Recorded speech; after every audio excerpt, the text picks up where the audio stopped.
invitamos a escuchar El que tenga oídos para oír que oiga, con un estudio para todos los tiempos. Gálatas no es solo una carta antigua, es un mensaje urgente para hoy. Pablo nos habla con fuerza sobre la gracia de Dios, sobre la libertad que Cristo nos dio y sobre cómo vivir una vida guiada por el Espíritu y no por reglas vacías. Es un libro que te invita a volver al Evangelio verdadero, a creer sin dudar y a producir fruto espiritual. Conducido por Andrés Bodini y Fernando Díaz, este programa nace desde la palabra para inspirar tu fe y fortalecer tu caminar con Cristo. Te esperamos en Radio Iglesia Cristiana La Serena.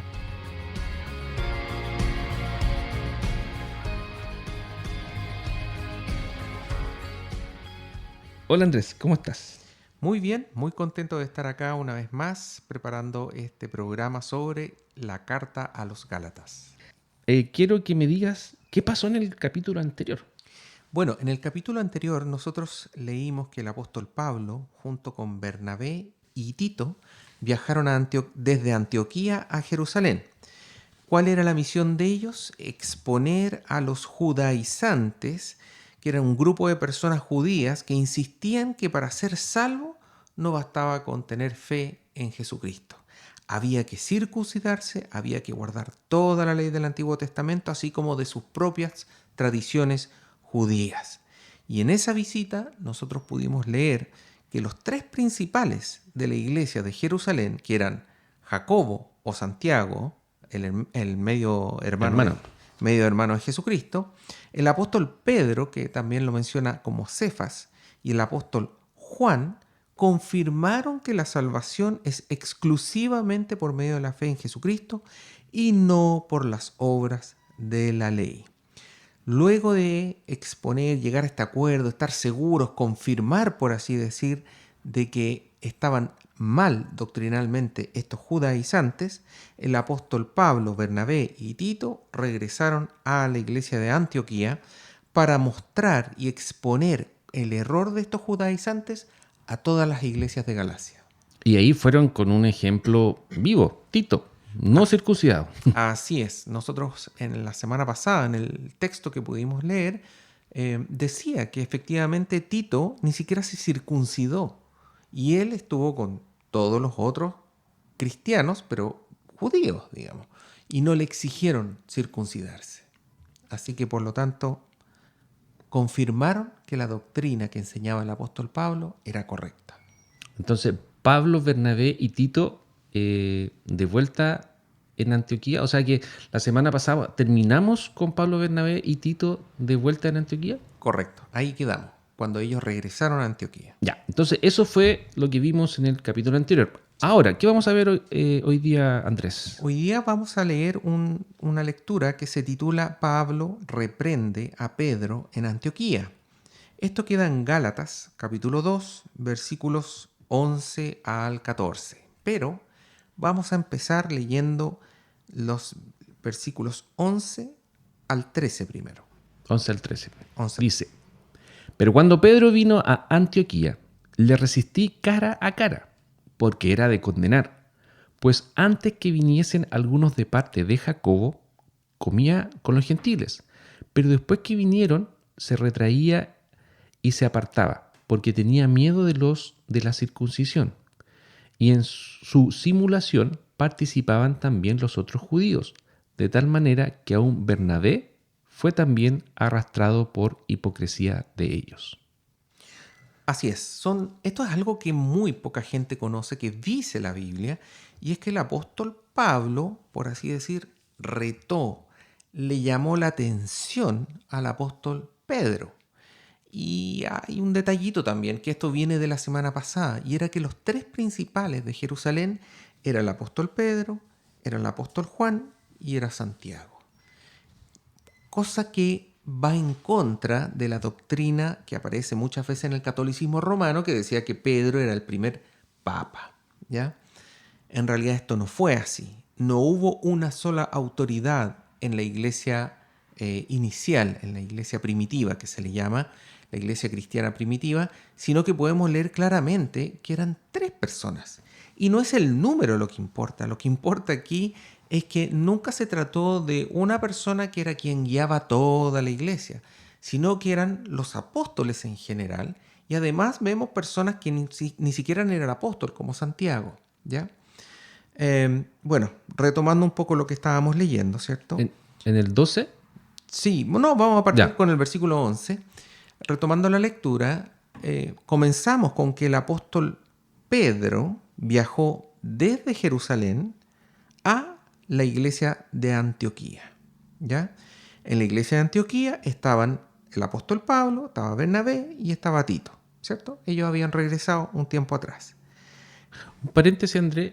¿Antioquía, la primera iglesia cristiana? La primera iglesia cristiana es la iglesia de Jerusalén, porque ahí nacieron los primeros cristianos. Todos los primeros cristianos eran judíos. Incluso la escritura menciona de que algunos de esos cristianos, primeros cristianos, eran los sacerdotes de la iglesia de Jerusalén. Con todas las obras y milagros y con todo lo que ocurrió durante la muerte y resurrección de Jesucristo, varios de los sacerdotes se convirtieron.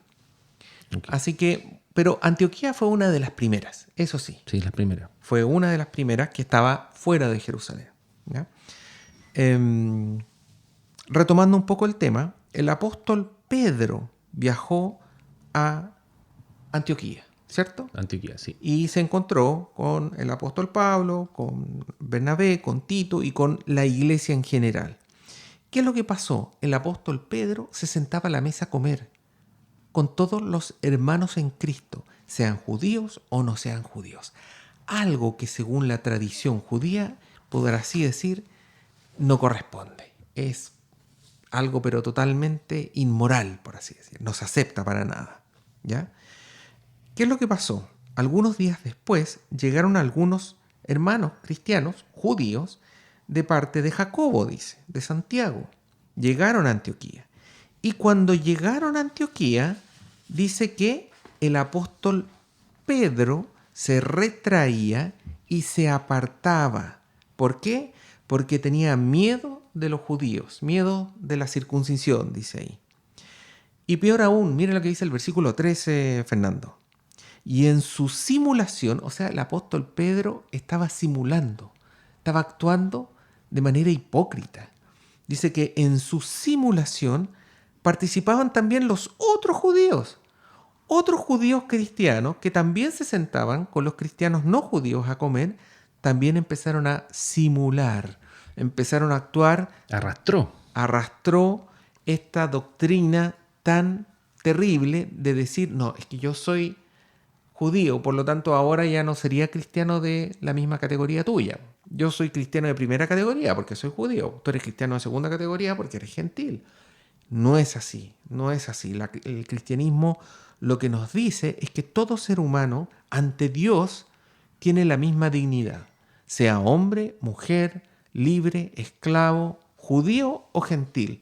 Por lo tanto, lo que ellos estaban haciendo no era correcto. Entonces, Pedro estaba, ¿no es cierto? Ya no se juntaba con los gentiles ni estaba comiendo con los gentiles, ¿no es cierto, Andrés? Por lo menos para comer, no. No. Se sentaba con ellos, no se juntaba. Claro. Y aquí decía claramente que era un poco por miedo a lo de la circuncisión. Por aquellos que llegaron de parte de Santiago, el medio hermano de Jesús. Entonces, por ese temor, ellos empezaron a actuar hipócritamente, como si ellos nunca se hubiesen juntado con los gentiles antes para comer. Entonces aquí estamos viendo que hay algo limpio y algo sucio y algo por qué no se quiere juntar Pedro. Pero recordemos que Pedro anteriormente, Dios le habló, específicamente en Hechos 10, del 12 al 15. Pero es básicamente donde dice, entonces Pedro dijo, Señor, porque Dios le dijo, levántate Pedro, mata y come, entre todas las cosas inmundas que estaban ahí, ¿no es cierto? Sí, básicamente lo que ocurrió en Hechos capítulo 10 es que el apóstol Pedro dice que tenía mucha hambre y mientras él estaba con esta hambre le vino un éxtasis, que vio el cielo abierto y que de repente vio que descendía un lienzo lleno de animales, todo tipo de animales de 4 patas que era bajado a la tierra, reptiles, aves del cielo, y que Dios le dijo, tal como dices tú, levántate Pedro, mata y come. Y Pedro le dice, Señor, no, porque ninguna cosa común o inmunda he comido jamás. Y esta es la parte importante, el 15. El meollo de todo el Exacto. asunto es lo que Dios le dice al apóstol Pedro. Dice, volvió la voz a él la segunda vez, lo que Dios limpió, no lo llames tú común. Ya, eso es clave. Porque lo que le está diciendo el apóstol, o sea, ni el apóstol, lo que está diciendo Dios al apóstol Pedro es que ha habido un cambio. Y ahora lo que Dios limpia no se debe llamar inmundo. En el Antiguo Testamento, Dios le dio una instrucción a la nación de Israel sobre la alimentación y le dijo qué animales podían comer y qué animales no podían comer porque eran declarados inmundos. Y ahora lo que le dice es que lo que Dios limpió no lo llames tú común. Y esto que uno piensa que está asociado con la comida, en realidad es un símbolo porque justamente e inmediatamente después de que esto ocurre, va una persona en representación de un centurión, es decir, un gentil que se llamaba Cornelio, el centurión, y esta persona le pide que por favor vaya a donde estaba el centurión Cornelio, porque Dios, un ángel de Dios, se le había presentado y le había dicho que Pedro, Cefas, tenía que ir a su casa para poder predicarles el evangelio.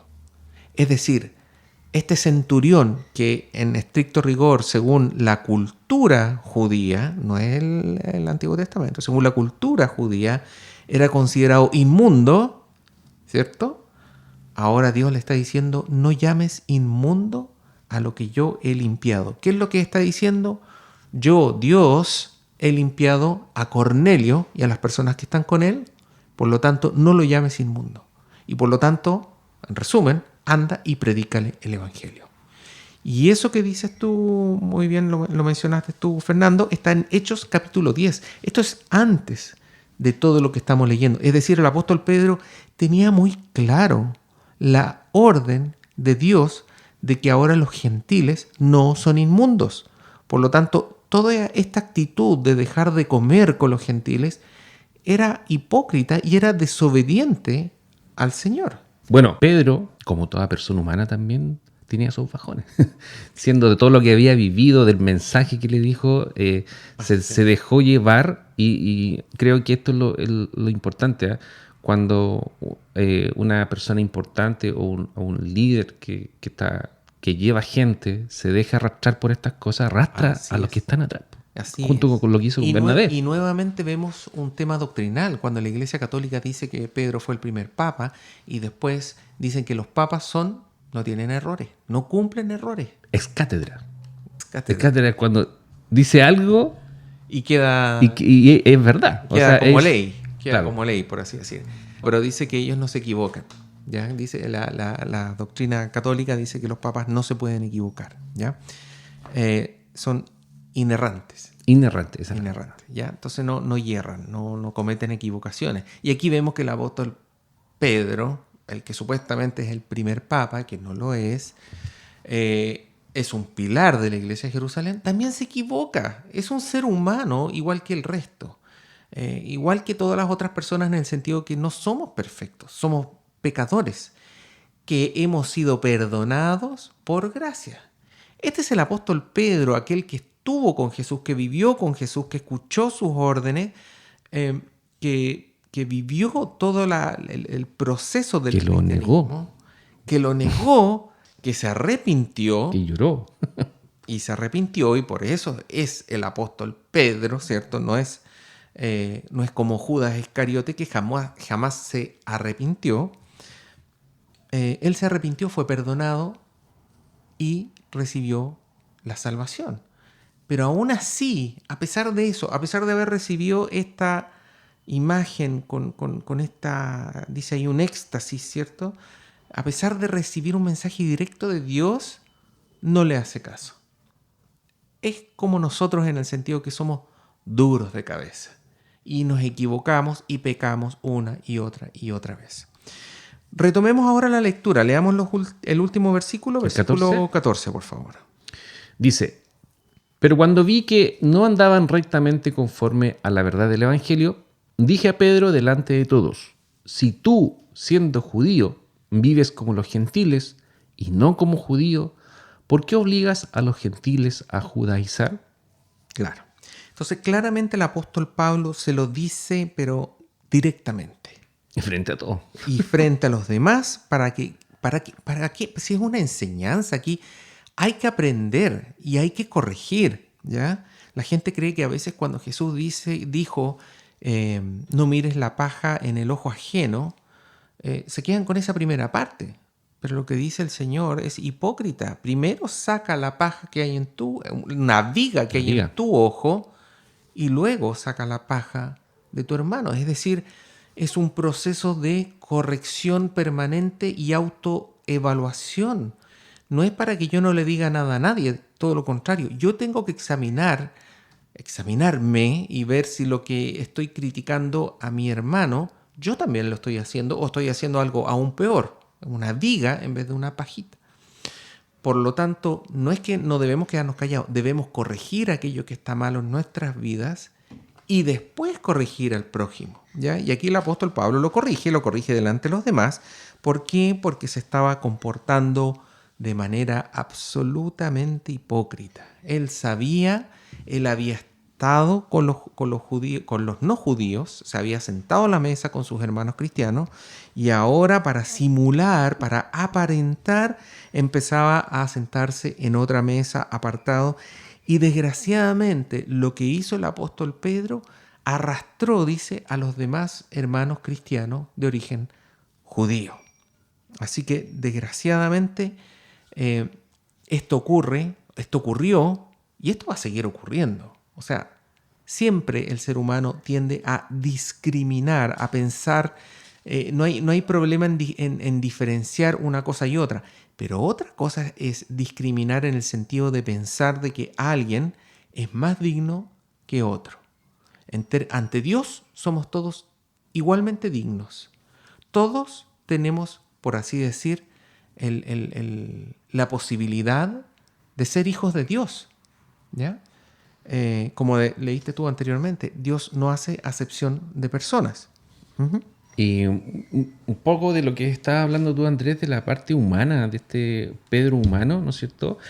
El mismo apóstol Pedro lo reconoce cuando el centurión se postró y le adoró. ¿Y qué es lo que le dice Pedro cuando se postra a este centurión? Sí, en Hechos capítulo 10, versículos 24 al 26, Pedro le dice, levántate, pues yo mismo también soy hombre. Por lo tanto, solo Dios merece adoración, veneración y postrarse. Nadie más, ¿ya? El resto de las personas somos seres caídos, tendemos a pecar una y otra vez, por lo que siempre vamos a estar necesitando del perdón de Dios. El apóstol Pedro, él dijo, levántate, porque yo soy hombre, al igual que tú, ¿ya? Es súper importante esto porque nuevamente recordamos todas estas doctrinas donde, no solamente el Papa, pueden ser iglesias que se dicen evangélicas o de algún otro corte protestante, digamos, donde se idolatra, se idealiza a aquel que está delante, al pastor o a los que están en la alabanza o al que sirve en tal ministerio o incluso al que enseña. Y la verdad es que nadie es más digno o menos digno que el otro. Y todos necesitamos del perdón del Señor. Exactamente. Bueno, estamos dando fin a nuestro 5º capítulo, ¿ya? Así que nos estaríamos viendo en el próximo. Muchas gracias, Andrés. Muchas gracias a ti también, muy Fernando. Bien. Bendiciones. Gracias por acompañarnos en El que tenga oídos para oír, que oiga. Esperamos que hayas sido bendecido con la palabra de hoy. Te esperamos mañana en el mismo horario. Esto es Radio Iglesia Cristiana La Serena. Recuerda que todos los programas los puedes encontrar en nuestra página web www.iglesiacristianalaserena.cl en la sección radio o también en nuestro canal de YouTube.